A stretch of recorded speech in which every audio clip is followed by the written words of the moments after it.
que estabelece o Código de Processo Civil sobre reintegração de posse. A reintegração de posse ela está prevista no artigo 926 do Código de Processo Civil brasileiro.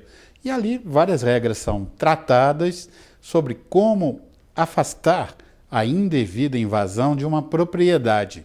Se ocorre a invasão de uma propriedade de alguém, essa pessoa pode ir a juízo e reclamar que esse invasor seja afastado do local e o juiz, se a posse é antiga e está legitimada, ele pode expedir um mandado de reintegração de posse desde que a pessoa peça essa reintegração na posse até 1 ano e 1 dia.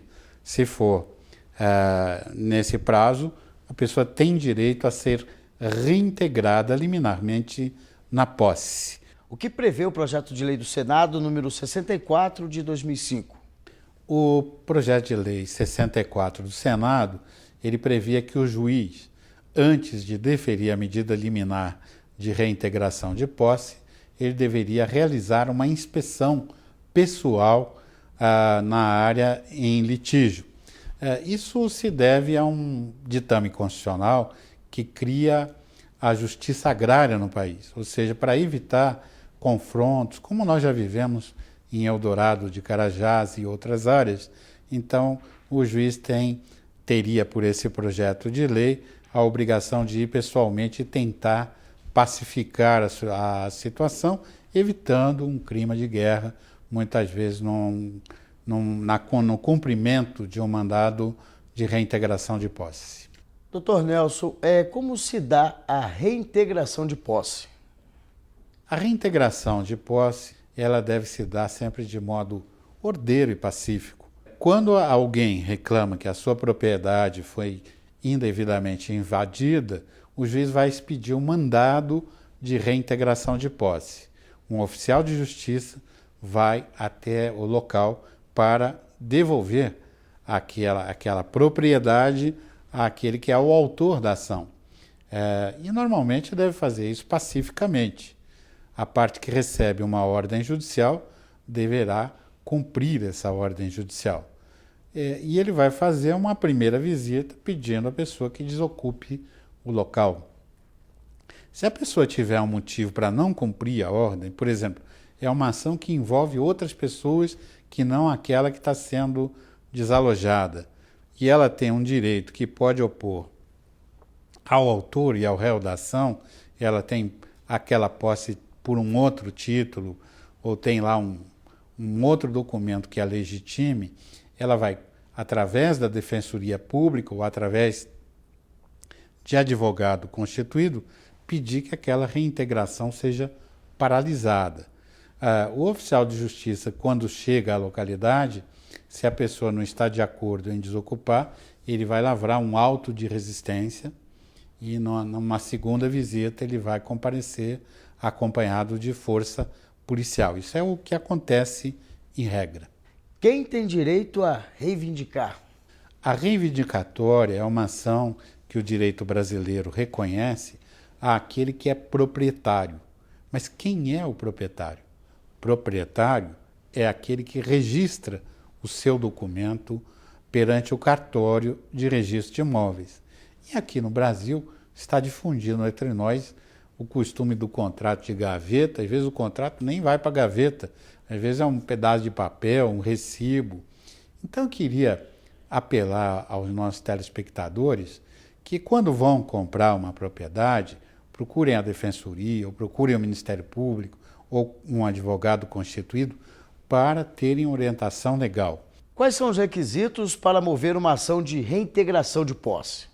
O primeiro requisito da ação de reintegração de posse é o título de proprietário. Que título é esse?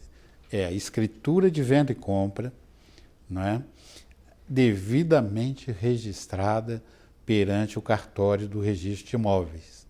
Então, se a escritura não tem registro, ela não concede o título de proprietário, não é? Então você terá dificuldade em propor uma ação que é chamada reivindicatória. Na reivindicatória, eu comprei a fazenda de João, não é?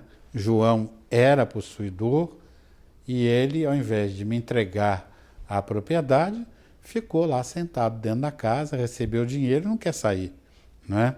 Eu não tenho a posse, então com a escritura de venda e compra de João, eu peço que João seja retirado daquela propriedade que agora é minha, porque eu comprei, paguei e está registrada no registro de imóveis. Muitas complicações podem surgir e é por isso que você tem que se prevenir.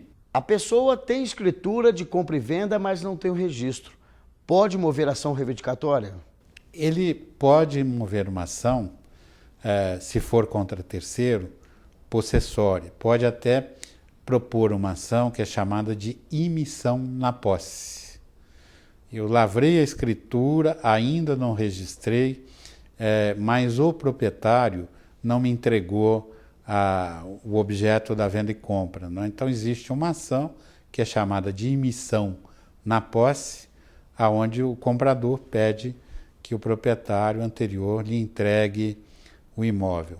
Mas numa disputa, por exemplo, em que envolva título de proprietário, não é? Você não vai poder, por exemplo, propor uma ação reivindicatória disputando propriedade contra terceiro se você não tem título de proprietário. Você tem apenas uma escritura que é um título, mas não é um título que conceda o direito de propriedade. Qual a diferença entre ação possessória e ação reivindicatória?